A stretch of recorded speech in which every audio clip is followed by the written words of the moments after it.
Welcome, welcome, welcome. This is Black Women Leave America podcast, the live edition.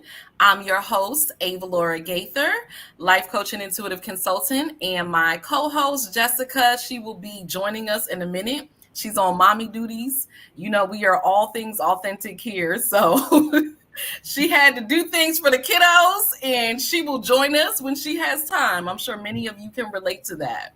But I'm really excited about this episode. So we decided that we wanted to do more live um, recordings, videos here. Some of you know about podcasts, they can be daunting. There's a lot of editing. Sometimes it takes a long time, to release the episodes and things like that. So we said, you know what, we're just going to come live with some of our favorite guests. And just talk about some things that you all mentioned that you want to learn more about, that you want to explore more. So here we are. Halona was with us season 1, and you were in Vietnam or Thailand? At that time, I was in Vietnam. Vietnam, okay.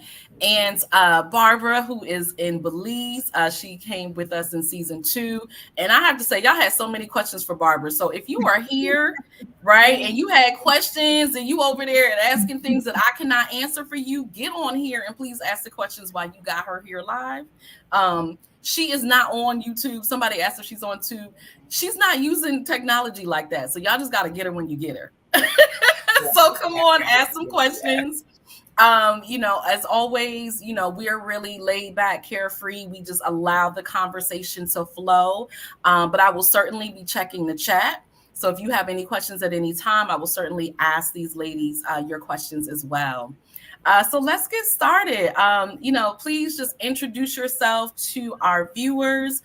Some may who have seen your interviews from before, some may not. And we'll just get started with Halona. Hello, how are you? We good. What do you want me to start off with? You would like just an introduction of myself? Absolutely. Who you are. Tell us tell where you are now. And anything that you want to share about yourself. What kind of work that you do? Like, that's a big question. Particularly when we're talking about living abroad and working abroad. Like, what do you do? How do you sustain yourself? So who you are, where you are, what kind of work that you're doing? Sure. My name is Halona Black. I have been away from this United States since July of 2018. So just crossed my 5-year anniversary. Congrats. It's one of the best. Thank you so much. It's one of the best decisions that I've ever made for my life personally. I am a freelance writer. That's how I make a living. And I'm currently living in the country of Rwanda. I've been here about 2.5 years since the early beginnings of the pandemic. I moved here in kind of a rush. Rwanda has really just sort of been a pleasant surprise. I didn't really intend to be here 2.5 years, but I'm here and I'm glad that I came. I am in my last few weeks of being here, so I'm just sort of wrapping things up and hugging people goodbye and all that other good stuff. So I'll be going off to Turkey for 3 months next, and then after that, I'll be going to Mexico. I love it, and we'll certainly get into that as well. Thank you for that, Miss Barbara. Hello. Good morning, good evening, wherever you are around the world. Wherever you are, right? Wherever you are, yes. I'm in Belize, and like Halona, I've been here almost 5 years. I came to Belize at the end of 2018.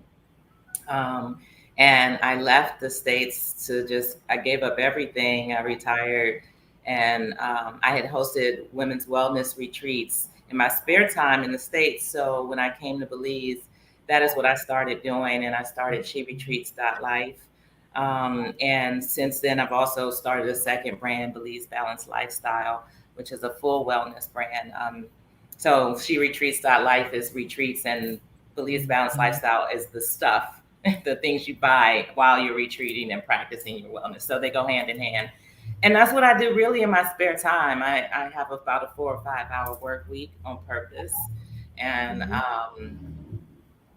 that's just it. I mean, I really that. downshifted, and I stay downshifted. And every now and then I show up with a couple special events and Mm-hmm. a few travel experiences. But my wellness lifestyle and my honoring myself has to do with moving slow, and really Mm. I have shifted everything else around my life to prioritize and moving slow. And we can probably talk about that in this conversation. But all the Yeah. other aspects of your life, from relationships to money to family, Mm-hmm. right?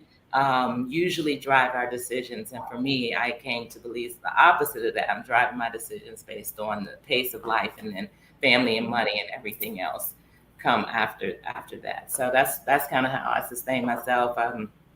Put in a lot of work around mindset. So the money mentality, money flows to me quickly and easily, and I don't have a space where I say I need to earn so much. It's my everything Mm-hmm. is met, and so that's really how I operate my life, and things kind of just happen in a wonderful way here in Belize. Hard to do in the United States, but here in Belize, You ain't lying. yeah, But no, I can absolutely relate, even though I am here.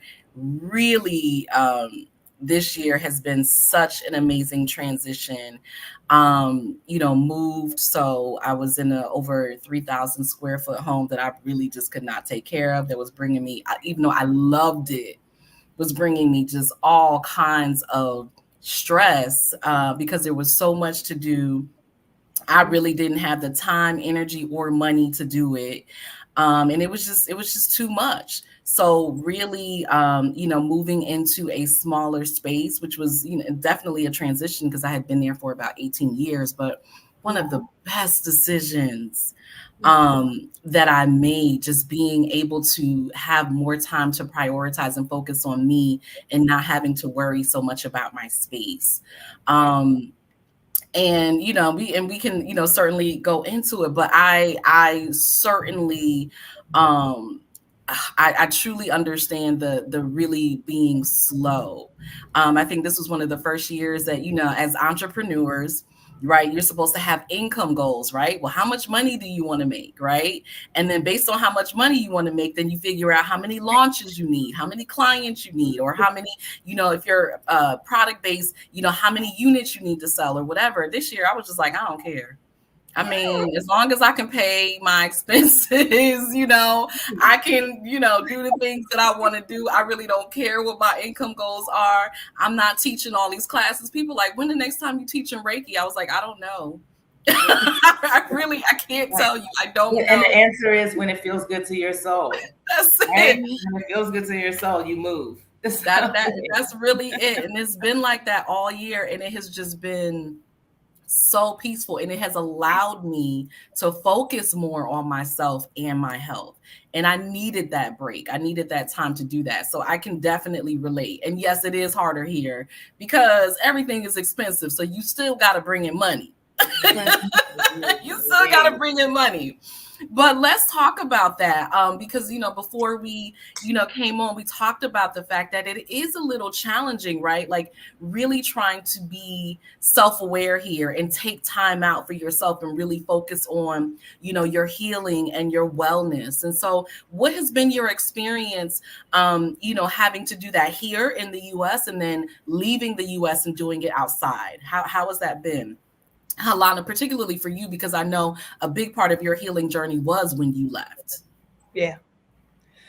Um, my life was a fumbled mess, and I didn't know it. You know Mm, how how you can look back at yourself at what your life used to look like, and like I tried so hard to do things right and to have good relationships and to feel good about myself when I got up in the morning, and everything that I did just didn't feel right ever. mm, And then when you leave the States and you have time to sit and be by yourself and you find healthy people who can actually put you on a journey where you can sort of figure out your own way of healing, and you start thinking about how you grew up and all sorts of mm, other things.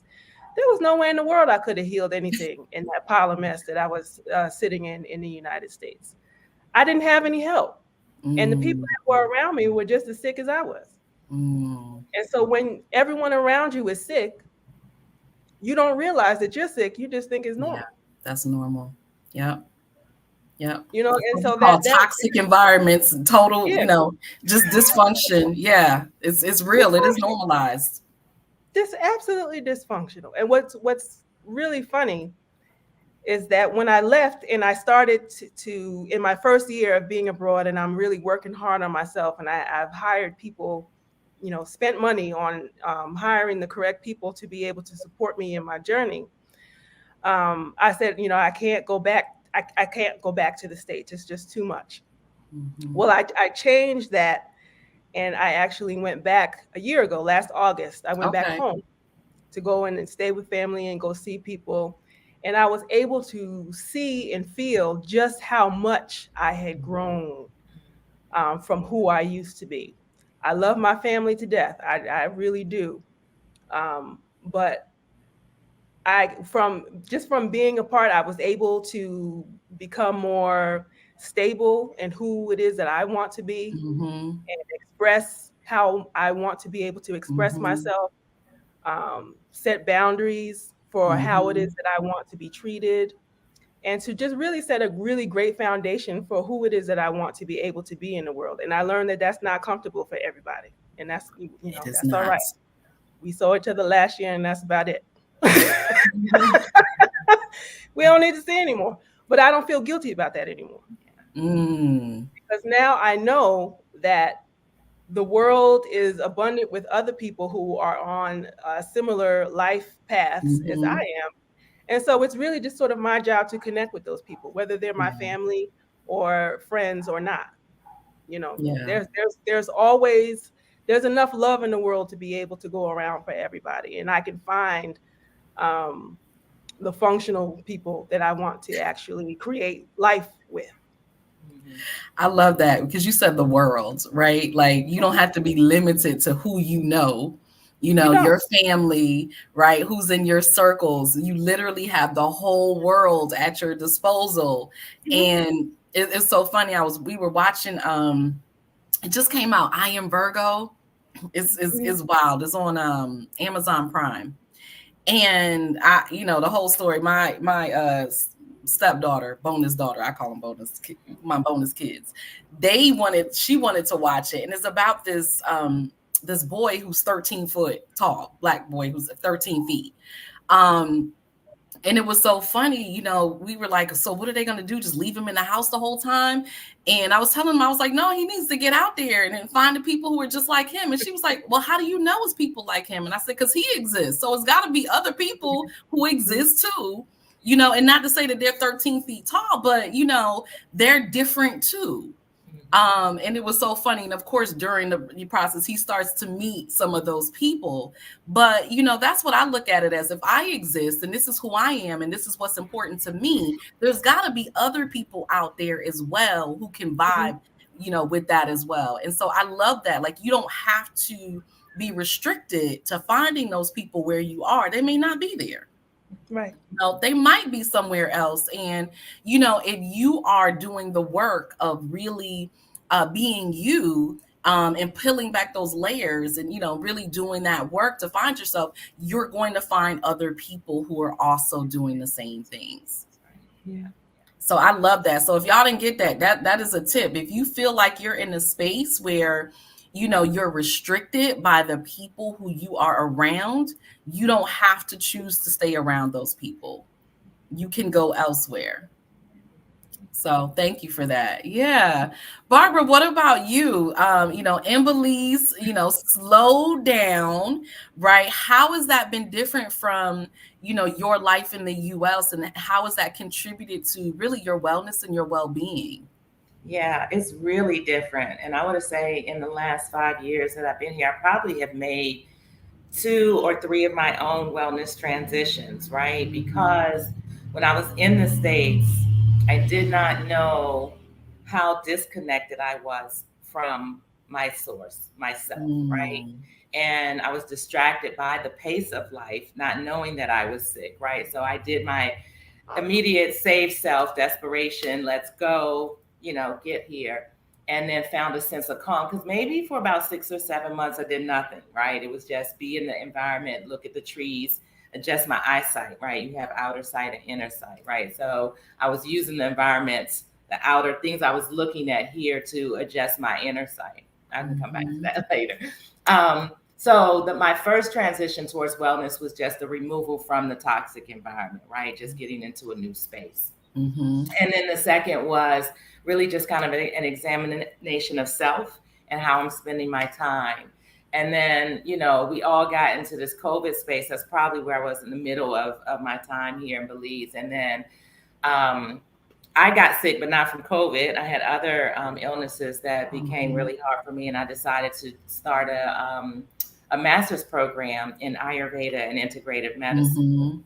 And at the time that I started the program, I thought, okay, I can learn a little bit I had digestive problems. I had thyroid cancer. I didn't know I had thyroid cancer. And I also had some uterine problems. So I ended up having hysterectomy too. So I had all these problems. And then, you know, the stress leads to emotional problems and all that. So I started this Ayurveda program thinking I could get myself a little healthier and that I could add whatever knowledge I found to my retreats, right? And that I could create space for other women.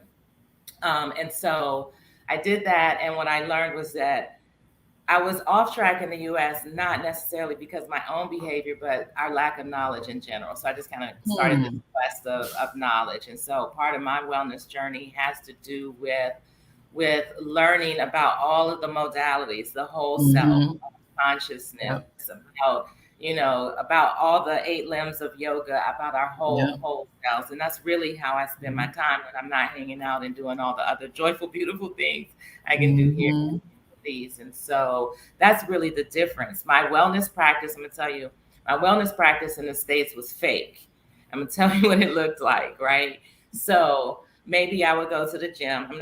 Gym is not fake in that way, but these are the things that it was surface. The status quo touch. Maybe I would go to the gym, maybe I wouldn't, but I might try to eat, you know, kale smoothies for a period of time because someone told me I needed green leafy vegetables.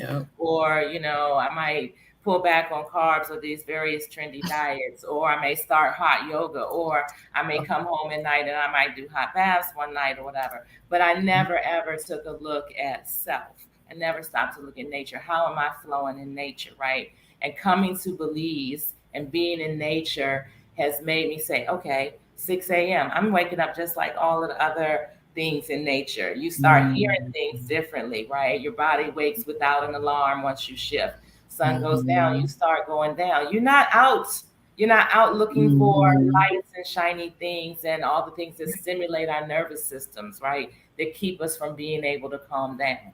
Are y'all hear what I'm saying, right?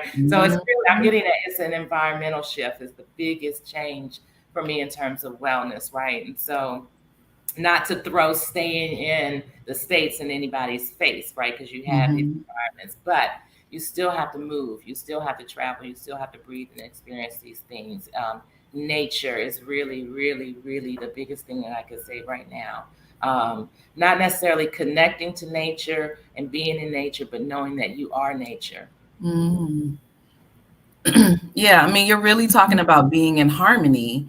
And it's easy to be in harmony when you are in nature, because that is harmony. Like that's what is. And, you know, and I certainly know this, and it's funny.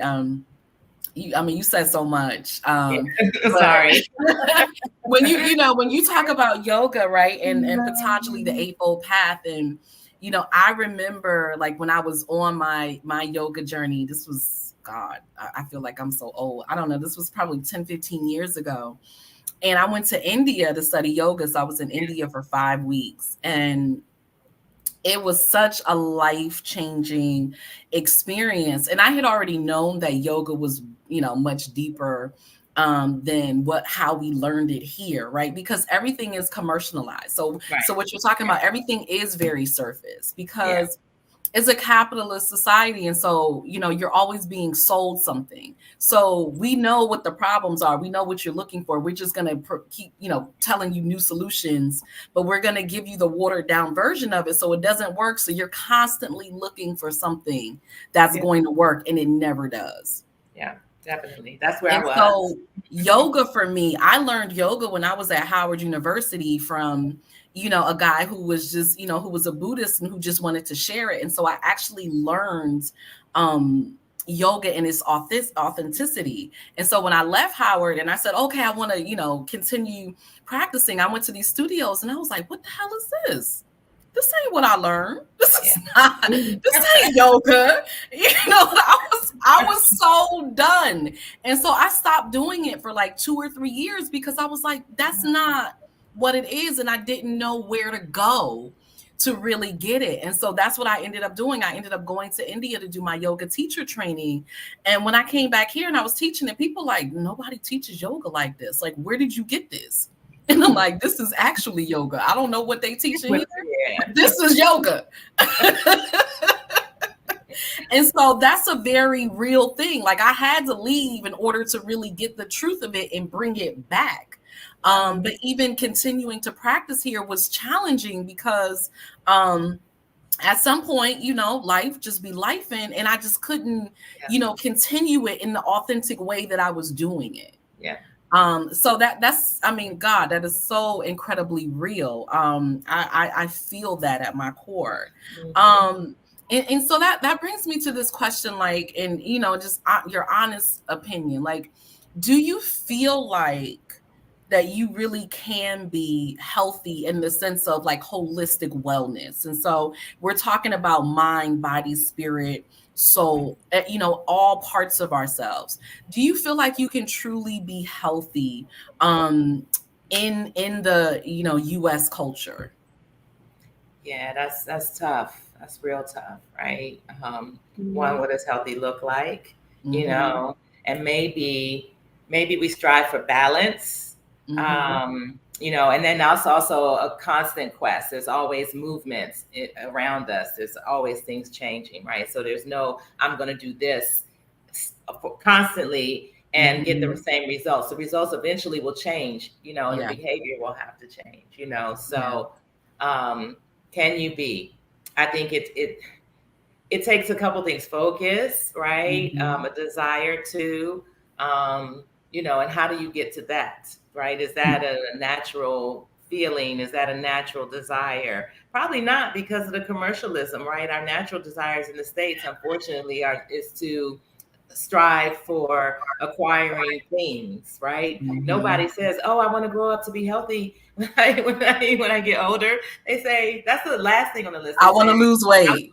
I want all these things, and I want to do it while I'm healthy. Yeah. Nobody aspires to be healthy first, right? But you can be. So it takes focus, or unfortunately for a lot of us, and this is my case, it sometimes takes getting us knocked down and hitting a little bit of rock bottom, or maybe the worst of rock bottom, for us to think differently, want differently, and to do differently, right? I have this saying I tell people, because I do change management. I have a degree in change management. And that's what life coaching and life transformation is about. How to get from point A to point B. And people have to have a desire to change, first of all. And most people don't have a desire to change because their current situation doesn't hurt bad enough. Just don't hurt bad enough, right? Good with what you're faced with. Every day you make a choice to stay in the same set of circumstances. That's really, really what it is. So can you? Yes, when you make the decision first, and then you have to have the right tools, the right space, the right environment, the right support to do it. And also the mindset, right, which comes along with that, because it's not constant. We all fall back. I'm in a moment of transparency. I drink. Like, I drink, and that's part of my wellness journey. It's one day I'm going to pull back on the amount of alcohol that I take in on a daily basis. I know what it's doing to me, but I have to make a choice in doing it first. That's just it. Yeah. Yeah. So, yeah. It's real. Halona, what do you think? I think about that all the time. One of my reasons for going to Mexico is because there's conferences and things that I want to go to in the United States. I just don't want to be in the States to get there. You're like, where else can I get the information? I get to go to the States for 3 days worth of a conference and roll back out. I don't need to stay there. I don't know. I want to say yes, but there needs to be the proper support. People need proper support Mhm. and help, and be able to learn how to be able to leave the environment that they're in. That's really just what has been the most helpful for me. I guess at this point, because I can see there's a difference between where I was and where I am now. Mhm. I can probably go someplace and figure things out. But for other people, I don't know. I always tell people, in order for you to be able to see yourself, sometimes you do need to be able to leave for a little bit. I don't care if you just go to Canada for 6 months. Maybe Yeah. that might be the thing that you need to do. But to sit in the same environment that made you sick, I'm not really sure that Mm. you can. Or that at least it just makes it more challenging, at least.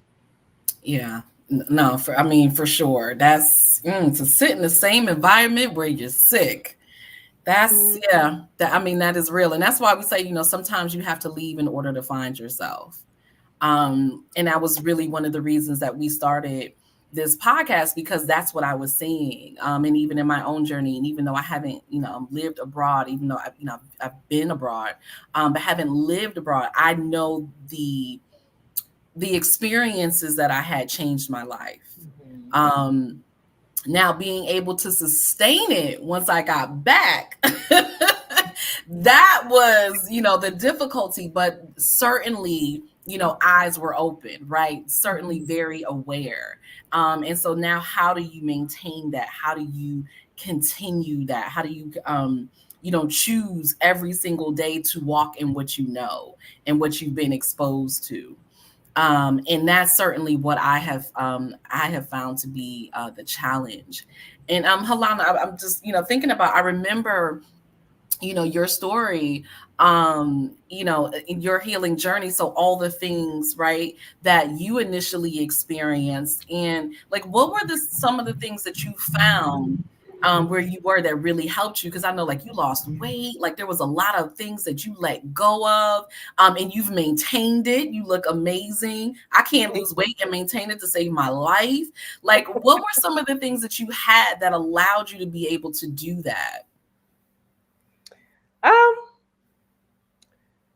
Gosh, where do I even start? It's been okay. So it started off with the detox program that I was in when I lived in Thailand. Thailand was my first program, was my first country when I left the States, and so I spent 6 months working with an herbalist, a shaman, and all sorts of other people. Mhm. And you sort of learn these holistic practices. I learned meditation, spent some time sitting in temple with monks for like 10 days to do vipassana meditation. And you learn all of these things, but they don't actually stick until you actually have time to practice it over time. Mhm. So I've really spent the last 5 years sort of implementing those basics that I learned in Thailand during the 6 months that I was there. Wow. So you can learn meditation, but meditation is a practice. That's I didn't good. really get the point or even how to do meditation until the pandemic started. Mm. And so with the teachers who would tell me to just sit and watch your thoughts, I was like, what do you mean? Like, what does that even mean? It took me a year and a half for me to figure out what to sit and watch your thoughts actually mean. And then when the pandemic started and I started seeing everyone sort of like losing their mind, Mhm. so to speak, and then I was just like, oh, sit and watch your thoughts. I'm not in the same, huff and hurry like everyone else is, because I can sit and watch myself thoughts and Mm. tell it to calm down. That's what I've been doing in meditation, and I didn't realize that. And I was like, oh, so then Mm. you take your meditation to another level. And then I got into like doing things like watercolor painting and just being Mhm. creative, and then that was something for me to calm myself down. And just going out and being able to exercise. When I got to Rwanda, I started running and started doing 5Ks and 10Ks and half marathons, Wow. plus the other stuff. Wound up losing 100 pounds. And really wasn't even doing it on purpose. That Wow. really was not my goal. I knew, I was very clear that I needed to lose weight, but I just wanted to feel better in my body. Mhm. So you just start picking up things as you go along. And now at year 5, I just feel like I feel so much more whole. I feel mentally stable. I just feel whole and complete, and I couldn't explain that before. And so now I've spent 5 years really just sort of being to myself, being extremely selfish, deeply selfish, and not having to apologize for it to anybody. I would, do things in my business. I started off making um, maybe $1,000 a month in my freelance writing business to making. I've got many $10,000 months in my freelance writing. That's a big difference. Mm-hmm. I couldn't do that before because it was just too much going on. Mm. And so now I'm doing an experiment. I'm moving to bigger cities now to just sort of see how I gel with it. I don't know. I may or may not like it. May wind up going to live on the beach somewhere like Miss Barbara. But I just want to be able to see what it's like when I move to a bigger environment and I have access to more people. I want to be able to take art classes and to be able Mm-hmm. to share more of what it is that I've learned, just because I feel like I'm in a space to share now. So I couldn't do that. Mm-hmm. Mm-hmm.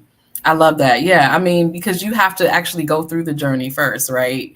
Like, and, Yeah. and, and that's another difference here. It's so sad. You see so many people who are sharing, right? And trying to teach, and they haven't done the work themselves, Hmm. right? Like they're totally just trying to skip that process because, it's very easy to pretend to be an expert or look to be an expert when all I got to do is post content on social media, what have you. So I can totally just skip the journey and just Hmm. act like I know. And we'll fall for it because we don't know. Right. Hmm. Right? Like Hmm. if you don't know. And so for you like, I've done the work. Hmm. I love that. I took what I learned in the first 6 months and I've been practicing it over this 5 years. And now I can share Yeah. because Hmm. I've done the work, because now I'm whole and now I'm healthy. I love that.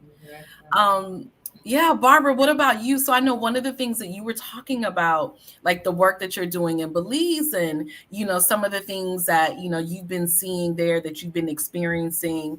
How has your experience been there in doing, all of the work that you started doing for yourself, and I totally get that. Let me pick this up for me. And then maybe eventually, like I said, I'll share it for others, but I want to start it for me. How has it been, working on yourself, but then also to helping others as well? Yeah, I pick it up and put it down. And I think it's important to start with that because that's what balance is about. None of this is like I'm going to be doing this all the time, right? And Mm-hmm. so it's been good for me that I can seasonally find the things that work for me. I did go through a period of time. This might have been last year. Last year, at the end of 2021, I decided I was going to make 2022 a big year, Mm-hmm. right? And I probably stretched myself a little bit too much. I was like, I'm gonna do this retreat here and I'm gonna do that retreat here. I may have had 6 or 7 retreats planned for that year. And it was more than I could handle. Here I was finding myself back in this space where there were deadlines and there was pressure and I couldn't move slow, right? And so I had to put some of those things down. And that's life, because like you said, life Yeah. is life. But again, the environment allows me to do that because one, the cost of living is lower. So I can make that choice and say, I'm not going to work this month. I don't work January. I don't work July. I don't work December. Hmm. I just don't. And, That alone would help me to move, okay? Where I could just be like, I don't work. but I have found that those are the times of the year that I have to honor my mental and my physical self. Hmm. Those are the times of the year because I'm now connected to nature. Those are the times of the year that I come out of my hibernation, that I start to see the light a little more. My self comes up, and I'm planning early in the year. In the summer, I'm taking a break. In July, I am reigniting. I'm letting the sun, give me some more vitamin D, spending more time outside with family and friends. Don't take for granted the social spaces and how important our relationships are to our wellness. And so during those times where I'm not working, and I'm using that term lightly because when you look at my life, I'm not doing anything that looks like work to anybody else, but it is work. um, and so those are the biggest things. Ups and downs and fits and starts is okay, right? We need those. If you look at every other species, they have cycles of activity and cycles of rest. Okay, humans have missed that cycle up so much. And if you could find your natural cycle, right? Your natural cycle may be seasonally, it may be weekly, it might be monthly, but find it for yourself. What does it look like? What feels good to you? When do you need to rejuvenate yourself? When can you go into third and fourth gear? And really, that's really kind of what I do down here. I just make decisions about what I want to do now. I opened this store in February, and I've been here most days because it's fun. I come in here and I meet people, and they come in and talk. But there's days that I'm like, I don't want to go in that store, and then I don't. So I've had customers come in and say, "Oh, I've been trying to get here and want to see when you open." And that's because maybe I went sailing, maybe I went, and had a key day, or maybe went for a drive or something like that. So that's been the biggest and best shift for me is that I'm honoring those cycles of life. I love that. And life tells me to sit down. I love that. I mean, that's real. What'd you say? That's totally been my goal. As a matter of fact, I was writing down in my journal yesterday that usually there's like a week or two when I can take off in 3 different months, but I really want to be able to spend 3 months in meditation. One meditation month will be spent, I'll go someplace probably in Asia to do a sitting meditation. And then I want to be able to do a meditation where I'm focused on my creativity. So I'll do like a writing meditation somewhere and I'm totally focused on my creative project. And then I'll go do another one during the year where I will focus on painting somewhere. And I'm just doing painting. I'm learning and focusing on my creative arts because that's what's important to me. I don't want to be, making money and running around all the time. That's not what I want to be doing. You make it in the background, but I need rest and focus on creativity. We all need rest. That's the issue. We all need it. We don't observe it. We don't take it. One of the unique things. Yeah, I was just going to go back. The second part of your question was, how do I also manage wellness as a wellness practitioner, right? You probably experienced this as a Reiki practitioner, and that, when you are in the space of speaking and helping people, it's natural for them to talk about their challenges, and they bring in the weights of the world with them into your wellness space. And so a lot of times you have to take a little extra time out for yourself after, being in these deep spirit spaces or going to deep spaces and experiencing things with people. I just did a detox weekend here with another colleague, and we had people in the store 3 days in a row. And Monday I was just like, we're not doing anything. We're not going to think. We're not even going to talk about what we experienced this weekend. All the reports, all of the feedback, all of the things that go after can wait. Let's just take a few days to breathe and just exhale, meditate, like Halona said, and however you meditate. And that becomes even more important when you're interacting with people. So that's from the wellness practitioner. But even if you're not a wellness practitioner and you're in a space with people who are stressed, you're experiencing each other's stress. And so getting away from one another and having no space in that time alone is also helpful. Yeah. Whoo, I had so much come up for me as the two of you were talking. Oh my God. No, so Barbara, when you said like really just like knowing our seasons in our cycles, right? I just think about how many of us are suffering, depressed, stressed out just because we don't know our cycles. Yeah. We don't know our natural cycles because we've been thrown into a cycle. Right. And so it's kind of like, if you work like a regular 9 to 5, business is totally different because it's just, but if you work a 9 to 5, you're told like you got to be at work at 9, and you leave. Well, you don't even get to leave at 5:30, 6 o'clock. Right? What if that is not your natural cycle? I am not a morning person. It's not a natural cycle for anyone. Don't get me up in the morning. I am not productive. I can't do anything. I tried. Like when I first started my business, I remember I had clients, oh, well, can I see you early before I go to work? I tried it. I was like, I will never in life do this again. I am not productive. I was like trying to do Reiki at 8 a.m. I couldn't do it. It's like, nope. So we don't know what our natural cycles are because we're thrown into this artificial cycle that really isn't about our well-being, but is really about the well-being of the system that we are working for. And so this is what we're told that we're supposed to do. And that's one of the reasons why I love, being an entrepreneur, because I'm like, nope, my clients will tell you, I don't schedule anything before 11. You're not going to see me. Like, this is my cycle. This is how I best work. But I've had the opportunity to figure that out, to learn myself, as they say, and now to be able to operate in that. So you're getting me at my best.